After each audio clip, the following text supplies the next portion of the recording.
आभार व्यक्त करते हैं। इस सत्र में हम आगे बढ़ते हैं। अब नास्तिक एवं अंधश्रद्धा निर्मूलन समर्थकों का हिंदू विरोधी षड्यंत्र, इस विषय पर महंत आचार्य पीठाधीश्वर डॉक्टर अनिकेत शास्त्री देशपांडे जी हमारा मार्गदर्शन करेंगे। उससे पूर्व हम उनका परिचय समझ कर लेते हैं। महंत आचार्य पीठाधीश्वर डॉक्टर अनिकेत शास्त्री देशपांडे जी नासिक महाराष्ट्र से हैं। आप अखिल भारतीय संत समिति धर्म समाज के महाराष्ट्र प्रदेश के प्रमुख हैं। आप ज्योतिष क्षेत्र से जुड़े हैं। आप गौशाला, संत निवास, यज्ञशाला, वेद विद्यालय आदि के माध्यम से हिंदू धर्म एवं संस्कृति रक्षा के कार्य में अग्रसर हैं। मैं आपसे प्रार्थना करता हूं कि आप हमारा यह विषय प्रस्तुत करें।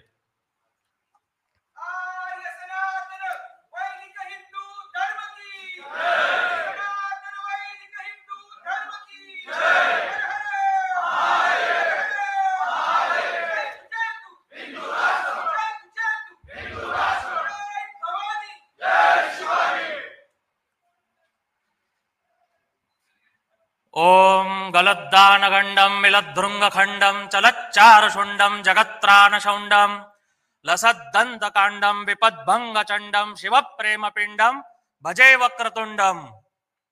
नारायण समारंभाम शंकराचार्य मध्यमाम अस्मद आचार्य पर्यंताम वंदे गुरु परंपराम। श्रुति स्मृति पुराणानाम आलयम करुणालयम नमामि भगवत्पादम शंकरम लोक शंकरम। भारत माता की वंदे वंदे। जय श्री राम, जय जय श्री राम। छत्रपति शिवाजी महाराज की, धर्मवीर छत्रपति संभाजी महाराज की, सब संतन की, सनातन वैदिक हिंदू धर्म की, गौ माता की, गंगा माता की, आज के आनंद की जय हो।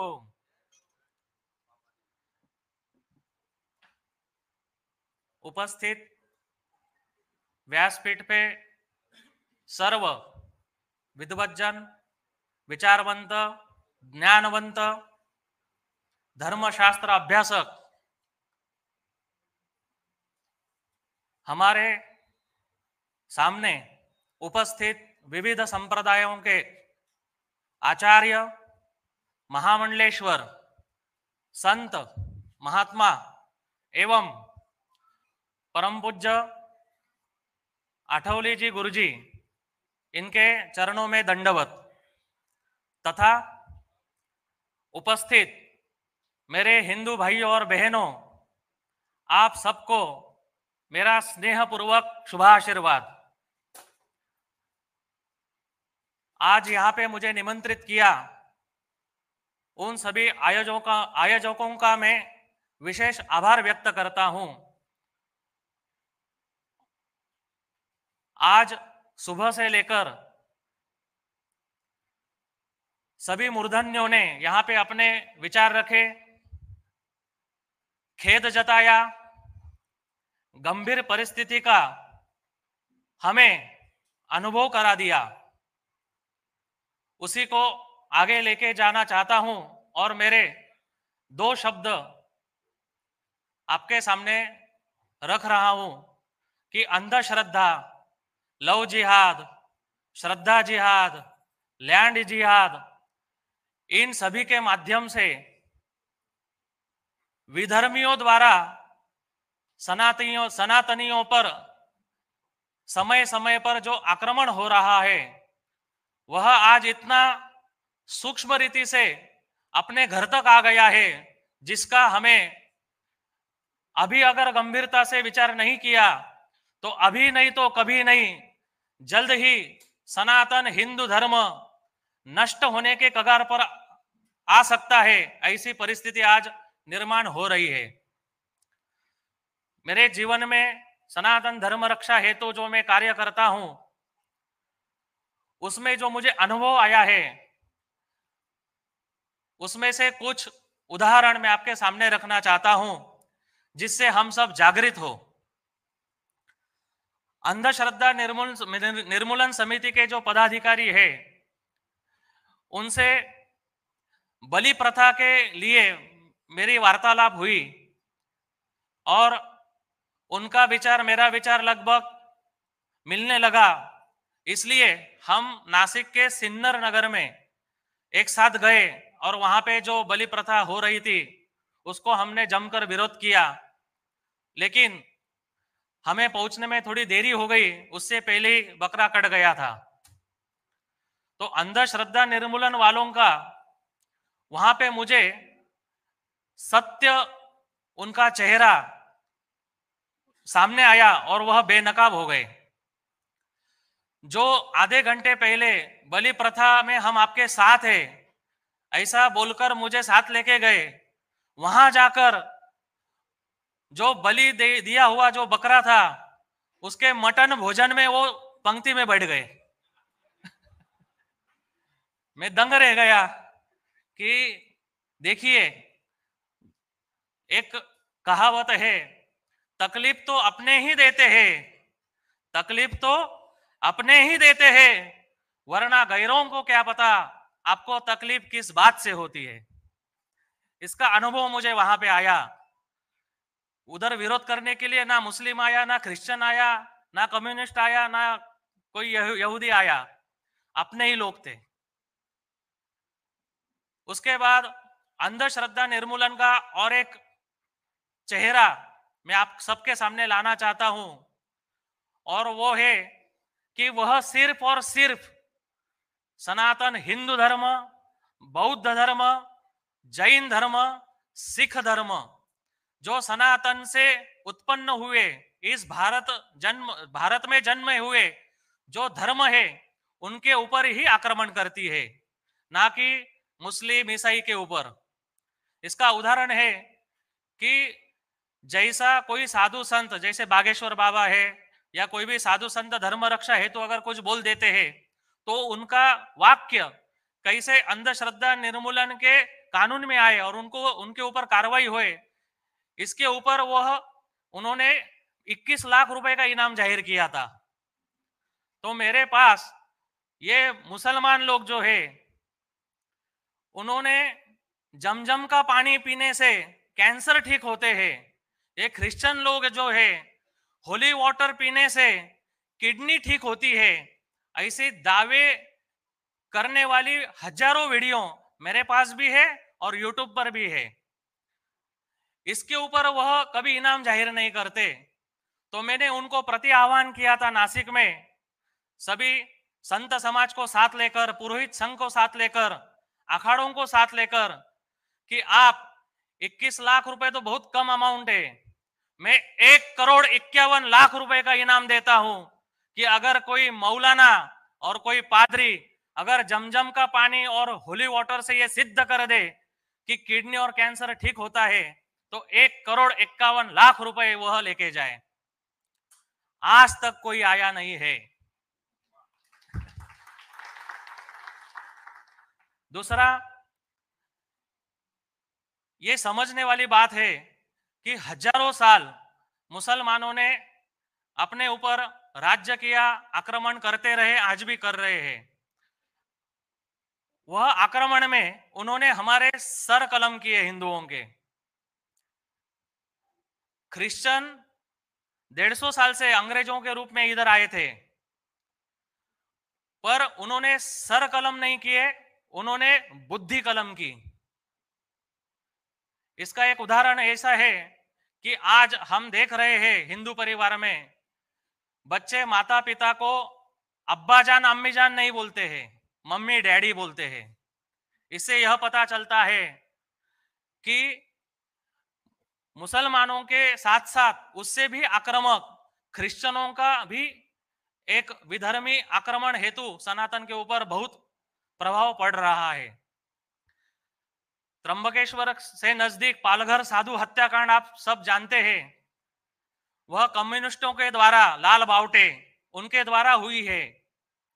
वह भी बहुत सूक्ष्म रीति से जो अपने आदिवासी भाई है, जो आर्थिक दृष्टि से गरीब है, जो झोपड़पट्टी में रहते हैं, जो असंस्कारी है, जो दिशाहीन हो गए हैं और जो अज्ञानतावश या किसी लोभवश प्राणी है, उनको वो टारगेट करके वहां पर उन्होंने आदिवासी विभाग में बच्चों को टारगेट किया है। ये मेरे सामने आया है।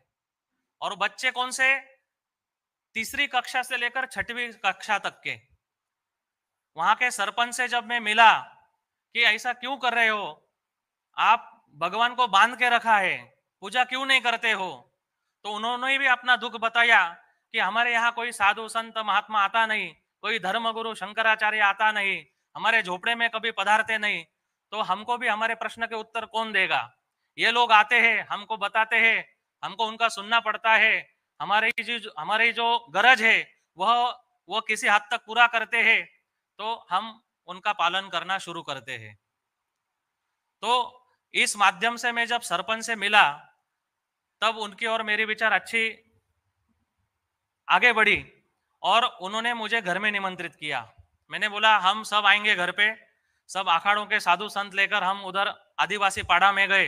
200 परिवार का वह पाड़ा था जवार मोखाड़ा के आगे। तो मैंने जब बच्चों से बात किया, बड़े तो ठीक है, वो समझ भी जाएंगे, पर बच्चे भी भगवान को नकार रहे हैं, ये मुझे बहुत विशेष बात लगी। थोड़ा समय लूंगा मैं। तो मैंने जब बच्चों से बात किया, तब उन्होंने जो मुझे बताया उससे मैं बहुत आश्चर्य हुआ। और वह बात है कि स्कूल जून से चालू होता है और मई को छुट्टी लगती है। और वहां आदिवासी पाड़ा में जो गवर्नमेंट के स्कूल है जिला परिषद के, वह सब मिशनरियों ने वहां पे कब्जा किया है, मतलब वहां पे वो चलाने को ले है पैसा देके। तो जून में स्कूल चालू होती है तो बारिश रहती है, बाद में ठंडी आती है, ठंड पड़ती है, सर्दी पड़ती है, फिर गर्मी आती है। तो बराबर फरवरी एंड से लेकर मार्च और अप्रैल में वह ऐसा खेल करते हैं बच्चों के साथ। उसका एक उदाहरण मैं आपको बताने जा रहा हूं, ध्यान से सुनिए।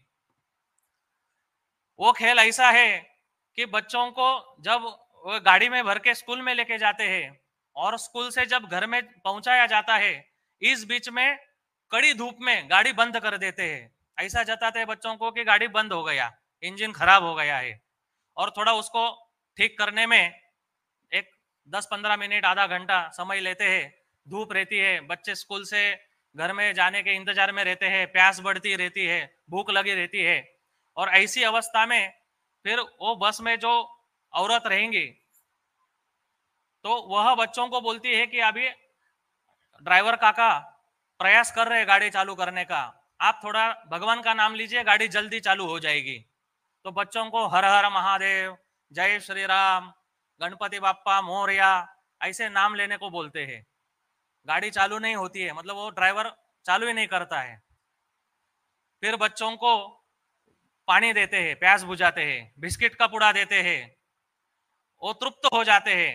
और वो आनंद के क्षण में वह बात करते हैं कि अभी देखो भगवान का नाम लिया है, गाड़ी शुरू नहीं हो रही है, अभी थोड़ा यीशु मसीह का और अल्लाह का नाम लेके देखते हैं गाड़ी चालू होती है कि नहीं।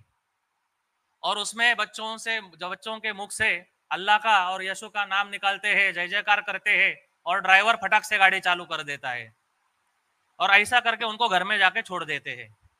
तो ऐसी सूक्ष्म रीति से आक्रमण हो रहा है। अपनी युवा पीढ़ी ही अपना भविष्य है और उसको ही वह बर्बाद कर रहे हैं। 8 दिन पहले महाराष्ट्र में अहिल्यानगर में स्कूल की टीचर ही बच्चियों को हिजाब पहनने के लिए प्रवृत्त कर रही थी। वो बच्चियों ने घर में जाके बताया, अभी उनको अरेस्ट किया है। दूसरा, किसी पॉश एरिया में, अच्छे एरिया में, संस्कारी एरिया में वह 5 गुना दाम देके घर खरीदी करते हैं और फिर बाकी का सभी घरों का दाम गिरा देते हैं और उनके सब लोग बढ़ जाते हैं। इसी में नासिक में पूर्णिमा बस स्टॉप के यहाँ सब पंडितों के, गुजराती मारवाड़ियों के घर थे। किसी 1-2 लोगों ने वहां पे घर खरीदी किया 5 गुना दाम देके। आज 10 साल में वहां पे 95% मुस्लिम हो गए हैं और सिर्फ 5% हिंदू रह गए, वह भी अभी जाने को है। उधर प्रभु श्री राम जी का और दत्त भगवान का मंदिर है 50 साल से। अभी उन्होंने 1 साल से ऐसा प्रयत्न शुरू किया है, ऐसी मांग कर रहे हैं कि अभी इधर मुस्लिम मोहल्ला बढ़ गया है, मुस्लिमों की संख्या बढ़ गई है, अब ये दत्त भगवान का और राम जी का मंदिर इधर नहीं चाहिए, ऐसी मांग हो रही है। मंदिरों के ऊपर आक्रमण कर रहे हैं। 1.5 साल पहले आपने देखा होगा कि त्र्यंबकेश्वर मंदिर में चद्दर लेके और धूप लेके जाने का प्रयास किया गया। इसके पीछे की भी एक षड्यंत्र है कि ऐसा प्रयास अगर 7-8 साल 10 साल चलता रहा तो वक्फ बोर्ड पे वो सिद्ध हो जाता है और वक्फ बोर्ड उसके ऊपर दावा कर देता है, उस देवस्थान के ऊपर। ऐसी सूक्ष्म गतिविधियां हो रही है, इसमें से हमको जागना पड़ेगा। और क्या करना चाहिए? अब ये तो समस्या है, सबने समस्या भी बताई है, इलाज क्या है? इसके लिए इलाज यह है कि हम सबको अपने वेद शास्त्र पुराण, अपने उपनिषद, इनका अभ्यास, इनकी चर्चा हर कुटुंब में, हर परिवार में नित्य होनी चाहिए। संत सत्संग नित्य होना चाहिए, क्योंकि 1000 क्रिश्चियनों को अगर पूछेंगे तो 700 से 800 क्रिश्चियनों को बाइबल आता है। 1000 मुस्लिमों को पूछेंगे तो 950 से आगे पीछे उनको कुरान आती है। लेकिन 1000 हिंदुओं को पूछेंगे तो 100 लोगों को भी गीता मुखदगत नहीं है, गीता मालूम नहीं है। दूसरा कि हम हिंदू जातियों में बटे हैं, यह भी एक बड़ा षड्यंत्र है, मुगलों से लेकर चले आ रहा है और अंग्रेजों ने उसको बढ़ावा दिया है, फिर कांग्रेस सरकार ने उसको 70 साल अपने ऊपर ठोपा है। यह भी समझना चाहिए कि जाति पाति के ऊपर हिंदुओं को अभी उठना पड़ेगा, क्योंकि शास्त्र में कहीं भी यही नहीं लिखा है कि जन्म से उसको वह जाति मिलती है। शास्त्र में लिखा है स्कंद पुराण में, जन्मना जायते शूद्रः संस्कारात् द्विज उच्यते। इसका मतलब है कि जन्म से हम सब अज्ञानी है, हम बच्चे हैं, हमको कुछ मालूम नहीं। जिसके ऊपर जैसा संस्कार होगा, वैसा वर्ण, वैसा पद, उसको प्रतिष्ठा प्राप्त होगी। गीता में भी कहा है भगवान श्री कृष्ण ने, जगत गुरु ने, चातुर्वर्णम मया प्रोक्तम गुण कर्म विभागशः, कि चातुर्वर्ण मैंने ही उत्पन्न किए हैं और वह गुण और कर्म के अनुसार है, ना कि जन्म के अनुसार। तो यह बात भी समझनी चाहिए हिंदुओं ने और खास करके युवाओं ने, क्योंकि भगवान कृष्ण ने किसको उपदेश किया? अर्जुन को। और अर्जुन कौन है, ऐसा अगर प्रश्न उठता है तो मालूम है अर्जुन कौन है? अर्जुन युवा है, तरुण है। भगवान ने भी युवा शक्ति को जागृत किया है, तो हमको भी युवाओं को जागृत करना है, उनको सही दिशा देनी है, तब ही ये कार्य, ये जो महोत्सव है, ये सफल और सिद्ध होगा। और इस महोत्सव को मैं शुभेच्छा देता हूं कि यावत चंद्र दिवाकरो, जब तक सूर्य और चांद इस धरती पर है, तब तक आपका ये सनातन कार्य, सनातन जागृत कार्य ऐसा ही चलता रहे। समय बहुत कम है, बोलना बहुत कुछ है, मैं मेरे वाणी को पूर्ण विराम देता हूं और जाते जाते स्वतंत्र वीर सावरकर जी की एक बात कहता हूं कि ये धर्म कार्य में जो हमारे साथ आएगा उसको लेकर, जो हमारे साथ नहीं आएगा उसको छोड़ के, और जो इस धर्म कार्य, धर्म प्रतिष्ठापना के लिए विरोध करेगा, उसका विरोध तोड़ मरोड़ कर हम ये धर्म कार्य प्रतिष्ठापित करते रहेंगे।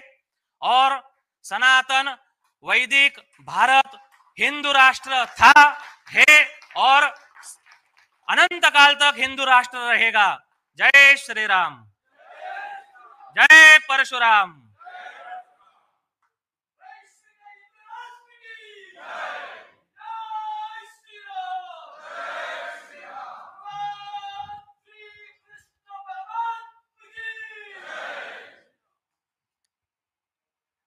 कृतज्ञता पूज्य अनिकेत शास्त्री महाराज जी, आपने बहुत ही गंभीर विषय हमारे समक्ष यहाँ पर रखा है। इससे हम सभी को यह ध्यान में आया होगा कि प्रत्यक्ष आतंकवाद से भी गंभीर है वैचारिक आतंकवाद। इसके बारे में महाराज जी ने हमें बताया, और यदि इस वैचारिक आतंकवाद का हमें प्रतिकार करना है तो उसके लिए हमें मंथन करना होगा, क्योंकि जो समस्या अभी उन्होंने हमारे समक्ष रखी है वो लगभग हर जिले हर प्रांत में है। उसके लिए हमें हर घर में है, बिल्कुल सही, लेकिन इसके लिए हमें मंथन करना होगा, हमें योजनाएं बनानी होगी, हमें एकत्रित मिलकर आकर संगठित रूप से प्रयास करने होंगे। तो इस अधिवेशन के माध्यम से हम सभी यह कार्य करने का प्रयास करेंगे। हम उनके चरणों में कृतज्ञता व्यक्त करते हैं। बंधुओं, इस वैश्विक हिंदू राष्ट्र महोत्सव के प्रथम दिवस में 375 से यानी 375 से अधिक हिंदुत्व निष्ठों ने इस अधिवेशन के प्रथम दिवस में वो सम्मिलित हुए थे। यह जो मुख्य सभागृह है, इसमें जगह अल्प होने के कारण इस सभागृह के ऊपरी तल पर भी कुछ हिंदुत्व निष्ठ इस अधिवेशन के माध्यम से यह विषय हमारे सुन रहे हैं, और सोशल मीडिया पर यानी यूट्यूब पर जो लाइव हो रहा है हिंदू जागृति इस यूट्यूब चैनल पर, और फेसबुक लाइव के माध्यम से भी अनेक धर्मप्रेमी हिंदू इस वैश्विक हिंदू राष्ट्र महोत्सव का सीधा प्रसारण देख रहे हैं।